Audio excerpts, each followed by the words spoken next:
So Eddie, I know that one of the questions that you get asked often is, how do you get into the music industry? I mean, here you are playing at the Grand Ole Opry, and there's a journey that you've taken, but what do you tell students that are just coming out of school, or people that are just moving to Nashville that want to eventually be at a career level that you are? Usually I feel that specifically, let's just take Berkeley, that I know a lot of the students in whatever they're aspiring to be, whether it's songwriting, whether it's music business music, and whether it's, musicianship. And of course that is the thing. They've been in their formative time and educating time at the school, and so then they want to applicate that now. Well, networking is a great tool, and a lot of it is present to win, because you can't do it. The resumes are out the window anymore. Now, that wouldn't be the case if you were looking for a label position of A&R or whatever, or in publishing companies. They would want to see all your credits. But musically speaking, no. Maybe you can send an MP3 to somebody like me, let me hear it. At least I know that they're capable of, doing whatever they would be called to do.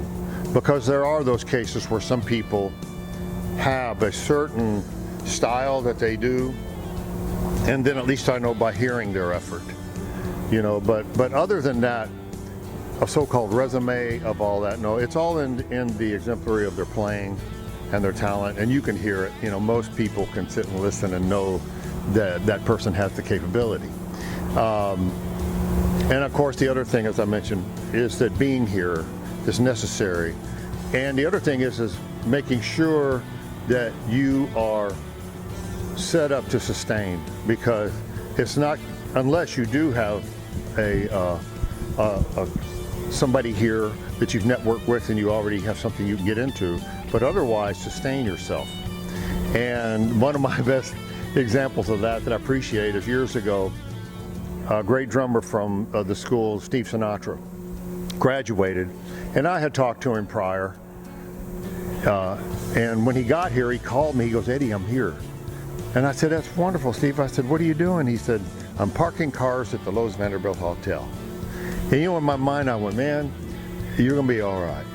So from that, he started getting in, meeting people. He got in a little trio, was more jazz oriented, going into some of the little clubs and playing that, but then got into more of the mainstream, and then wound up auditioning and getting the job with Little Big Town, I think, who's on tonight.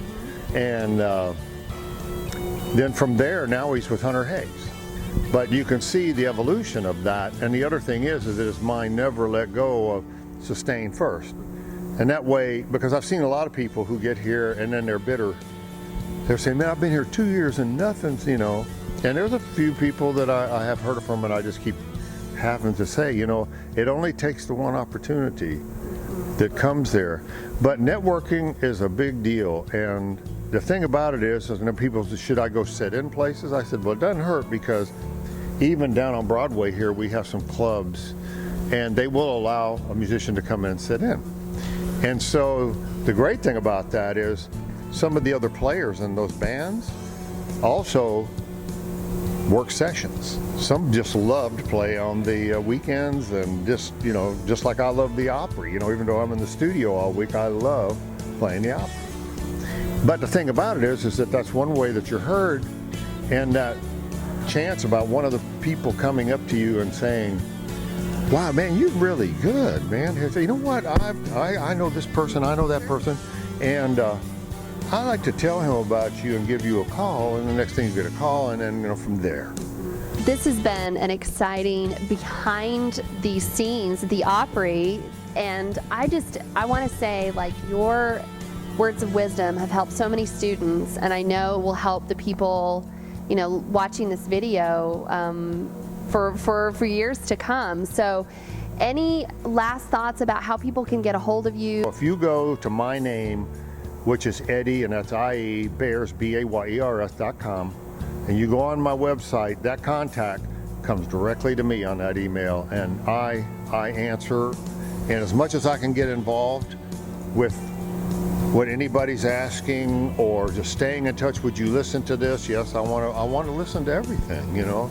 I want to at least have that for something to you know, give back and to pass torches or do whatever I can to nurture. Eddie Bears, thank you so much for your time and your wisdom and your generosity of spirit and sharing all that you know. And we just have been really blessed by the time with you. So thank you so much. Thank you.